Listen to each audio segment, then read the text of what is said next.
ታዲያስ እንዴት ቆይታችኋል? ያለሁት በታላቁና አንጋፋው ብሔራዊ ቲያትር ነው።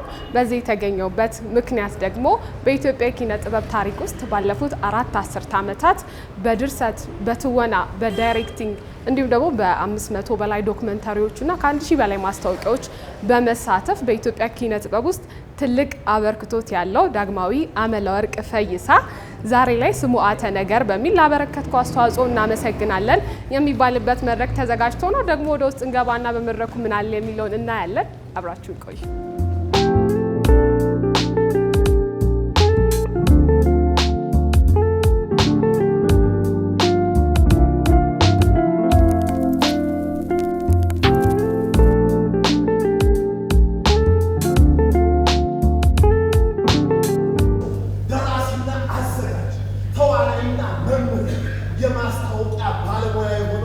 ዳግማዊ አመለወርቅ ፈይሳን ለማመስገን ክተት ጠቢባን ተገኝ አድናቂያን ተባብለን በዚህ ስፍራ ተገናኝተናል። የትዝታ ሌማት መክፈቻ፣ ያ የልጅነት አቦጊዳ፣ ያ የጥበብ አፍ መፍቻ እንዴት ነበር የሆነ ያ ጣፋጭ ቦታ ለዛሬ ክብር ለነገ ግን መምቻ እባክህ ይተይት ቀጥል ታሜበር የአንደበቶ ቅኔ ፊደል ቆጠራ ያቦጊዳ ዝብርቅርቆሽ የትዝታ ጣራ ሆኖ የሚሞግተኝ የትውስታ ደብተራ እንደምን ነበር እንደምንስ ውብ ነበር። የኢትዮጵያ ሬዲዮን ፕሮግራሞች አያመልጡትም። ሙዚቃ በጣም ያዳምጣል። እግር ኳስ መጫወት ይወድ ነበር። እርሱ የነበረበት የሰፈር ቡድን የአካባቢውን ዋንጫ እስከ መውሰድ ደርሷል። አባቱ መጽሐፍ ገዝተው ያመጡለታል። ጮክ ብሎ ሲያነብላቸው 10 ወይም 25 ሳንቲም በመሸለም ያበረታቱት ነበር። አልወለድም ለመጀመሪያ ጊዜ የተበረከተለት መጽሐፍ ነው። አዲስ አበባ ዩኒቨርሲቲ ሲገባ ምርጫው ቲያትር ሆነ። የሁለተኛ ዓመት ተማሪ ሆኖ የመጀመሪያ ጊዜ መድረክ ላይ ወጣ። በሂደትም በርካታ ስራዎችን ሰርቶ ትምህርት ውስጥ እንዳጠናቀቀ አዲስ አበባ መዘጋጃ ቤትን ተቀላቀለ። ያላቻ ጋብቻ፣ ነቃሽ፣ ማደጎና እንደዚሁም ደግሞ የሊስትሮ ኦፔራ የተባሉ ቲያትሮችን ሰርቷል።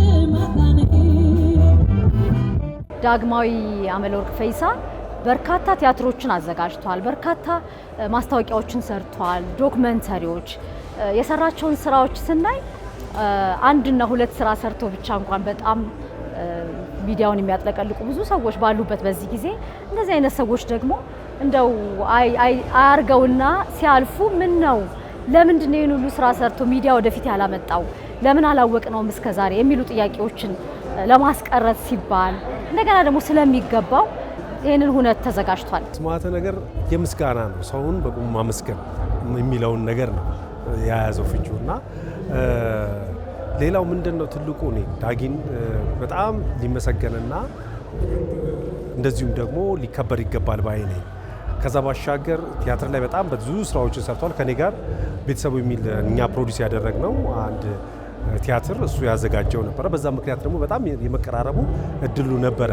ስለዚህ ዳጊ በጣም አሪፍ አመለሸጋ እንዳልኩሽ ቶሎ ስስ ነው ልቡ ቶሎ የማዘን ቶሎ የመደሰት ያለው ባህሪ ነውና ዳጊ ጥሩ ስብዕና ጥሩ ጠንካራ የሆነ ወደፊትም ደግሞ ትልልቅ ስራዎችን የመስራት አቅም ብቃት ያለው ምርጥ አዘጋጅና ደራሲ ነው። ከ30 ዓመት በላይ ነው የማውቀው ዳግማዊ እና ተመርቆ ከወጡትና ወደ ስራ ዓለም ከገቡት መሃል በማዘጋጀትም በመተወንም የቲያትር ጥበባትን ጉዳይ በማማከርም የሰው ማኑስክሪፕትም እያየ ከኔ ከራሴ ስራ ጀምሮ አስተያየት በመስጠት በማማከር ብዙ ስራ ሲሰራ እዚህ የደረሰ ሰው ነው።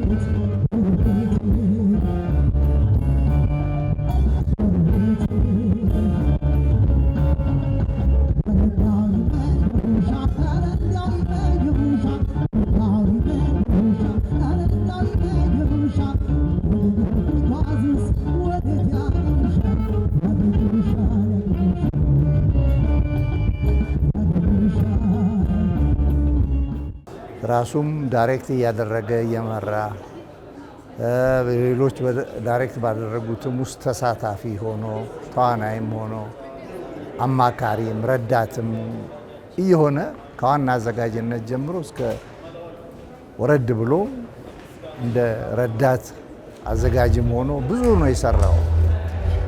ራሱ ከሰራቸው ውስጥ በጣም የሚያስገርመኝ እና ቆንጆ ሆኖ ያገኘሁት ግን የቃቄ ውርዶት የተባለውን በጉራጌ ማህበረሰብ አንድ ትውፊታዊ ታሪክ ላይ የተመሰረተውን ተውኔት የሰራው ነው በጣም ማደንቀው። በማስታወቂያውም ረገድ አብረን ሰርተን እናውቃለን። ማስታወቂያው ላይ እንደዚሁም ደግሞ በቲያትር ላይ ቤተሰቡ ቲያትር በጣም በሚገርም ሁኔታ በሚገርም ብቃት ነበረ እንደዚሁ ሲሰራ የነበረውና ያን የቤተሰቡን ያዘጋጀበትን ሁኔታ በጣም መወድለት በጣም ማደንቀው ነው። መወድለት ሁለት ቲያትሮች አሉ። አንዱ ከመጋረጃው በስተጀርባ ነው። አንደኛው ቀደም ሲል እንደነገርኩሽ ቤተሰቡ ድርሰቱ ያለ ጸጋዬ ነው። ዝግጅቱ ደግሞ ዳግማዊ ፈይሳ ነበር ያዘጋጀውና ሁለቱም በጣም በጣም መወድለት። የቃቄ ውርዶት በጣም ይገርመኛል። መጀመሪያም ነገር የቃቄ ውርዶት ታሪኳ በጣም ስለሚያስደስተኝ የተለያዩ መድረኮች ላይ ስለሷ ሳወራ ኖር ያለው መነሻዬ ዳጊ ያዘጋጀው ቲያትር ነው። እንደዚህ አይነት ታሪክ ያላት ከ100 ዓመት በፊት የነበረች ኢትዮጵያዊት ሴት ያስገርመኛል። እሱ በጣም ያስገርመኝ ነው።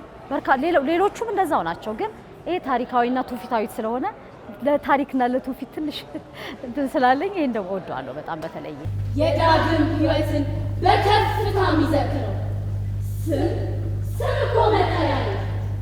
ለዚያም ነው ደራሴ ወርዶት ብሎ እኔን የሰየመኝ።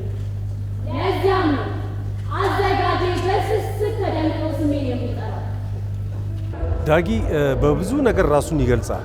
በድርሰትም፣ በዝግጅትም፣ በትወናም በጣም የራሱ የሆነ ችሎታና ብቃት ያለው ልጅ ነው። በጣም በሚደንቅ ሁኔታ ዝግጅት ላይ እኔ ደግሞ የበለጠ እኔ ሳየው ዝግጅት ላይ የሚገርም እይታ ነው ያለውና ዳጊ በዝግጅት በጣም እኔ በግሌ ዝግጅት ላይ በጣም ነው የማደንቀው። ሁሉም ላይ ብቃት ባለው ሁኔታ ነው ተወጥቶት ስራውን የሰራው፣ የቤት ስራውን የሰራው። ካስትም ሲመርጥ ሌሎችንም እሱ አዘጋጅ ሆኖ ተዋናዮችን ሲመድብም ጎበዝ ተዋናዮችን መርጦ የመመደብ ባህሪ አለው። ጎበዝ ነው በዚህም ረገድ። በአብዛኛዎቻችን ስለ ዳጊ ስናወራ የቲያትር አዘጋጅ ነው የምንለው፣ በዝግጅት የተዋጣለት ነው። ግን ደግሞ የሚገርመው ሀሌታ ማስታወቂያ የሚባል እዛ በጋራ የመሰረቱት ላይ በጣም አስገራሚ የሆኑ የዶክመንተሪ ስክሪፕቶችን ይጽፍ ነበረ። ጎበዝ ዶክመንተሪ ስክሪፕት ራይተር ነው። የሚገርመው ነገር በዛም የተዋጣለት ነው። ማስታወቂያዎች ቁጥር የላቸውም። በጣም ብዙ ማስታወቂያዎች ነው የሰራው። ግን ያው ዳጊ ስንል የቲያትር አዘጋጅ የሚለውን ቅጽል ሰጥተነዋልና የቲያትር የሚያዘጋጃቸው ቲያትር ከመጋረጃ ጀርባን የምናስታውሰው ነው የቅርብ ጊዜ እዛ ላይ በጣም ነው። ግን ያው ምልሽ አበላልጭ ስላልሽኝ ነው እንጂ ሁሉም ለኔ ጥሩሽ ናቸው።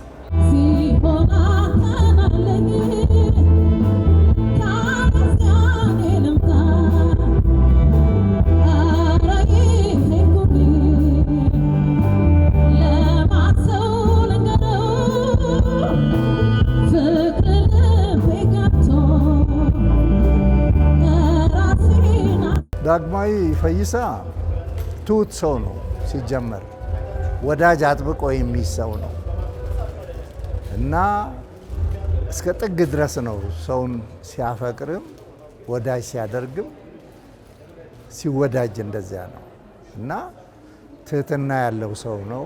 ግብረ ገብነት ያለው ሰው ነው። ስርዓት ያለው ሰው ነው።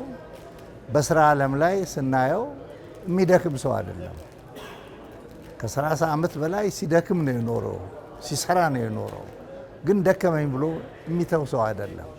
አሁንም እየሰራ ነው ያለው እና ብርታቱ፣ ጥንካሬው፣ ትህትናው ሁሉ ያስደስተኛል። ዳጊ እንግዲህ ብዙ ጊዜ የምናወራው ትንሹ ተንቀሳቃሽ ላይብረሪ ነው የምንለው። ምክንያቱ ምንድን ነው? በቃ ብዙ እውቀት ያለው ሰውን እንደ ሰውነቱ አወቀ አላወቀ የሚል የለውም፣ ወይም ደግሞ ትንሽ ነው ትልቅ ነው የሚል ነገር የለውም።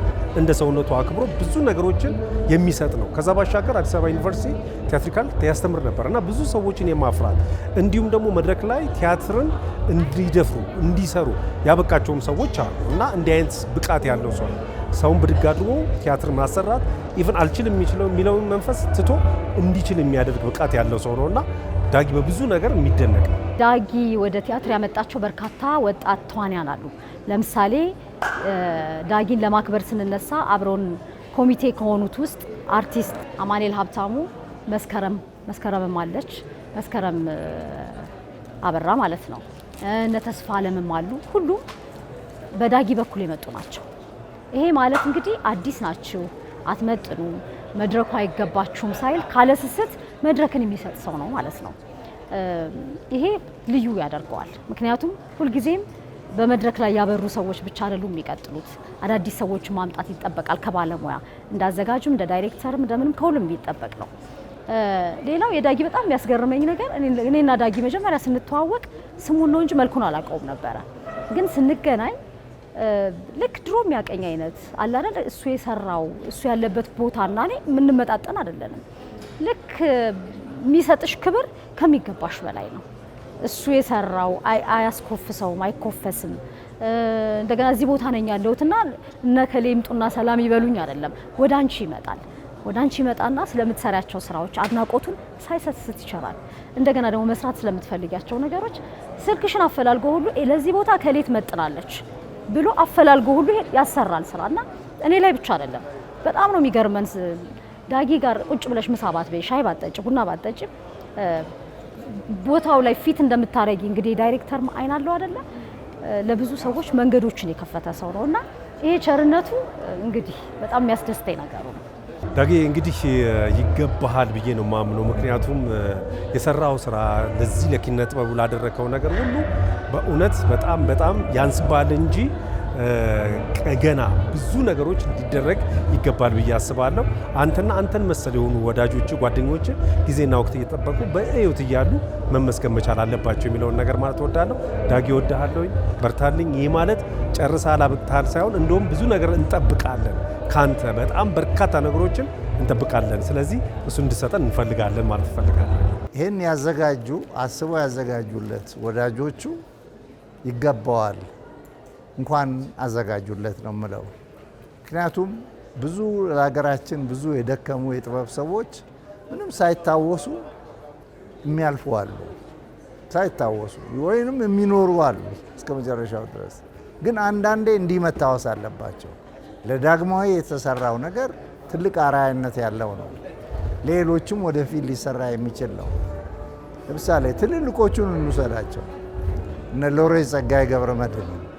አንድም ሰው እንዲህ ሴሌብሬት ሳያደርጋቸው ሳያስታውሳቸው እንደወጡ ነው የቀሩት። ሌሎቹም እነ ጌታቸው አብዲ በዚህ ብሔራዊ ቲያትር ቤት ውስጥ ተአምር ሲሰሩ የነበሩ፣ አገር ፍቅር ቲያትር ውስጥ ትልቅ ተአምር ሲሰሩ የነበሩ ጥሩ የጥበብ ሰዎች ማንም ሰው እንዲህ አስታውሷቸው አያውቅም ነበረ በስራ ዓለም በነበሩበት ዘመን። ስለዚህ ለዳግማዊ የተደረገው ነገር ተገቢ ነው። ለሱ የተደረገው አይነት እንደ ባህል ለሌሎችም እንዲደረግ ተስፋችን ነው። ዳጊዬ እንግዲህ ለዛሬው ቀን ደርሰናል። እንግዲህ በጣም ብዙ ውጣ ውረድ ነበረ፣ ያለፍናቸው መንገዶች ነበሩ። ግን ደግሞ ለዛሬው ቀን በቅተን አንተን ለማክበር ተፈቅዶልናል። እንግዲህ እግዚአብሔር ይመስገን።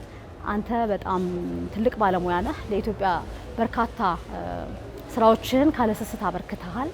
ስለዚህ ደግሞ በታላቁ ብሔራዊ ቲያትር ልትመሰገን የሚገባህ ታላቅ ሰው ነህ። እዚህ ቦታ ላይ ስትከበር የሚመጥንህ ቦታ ስለሆነ ነው።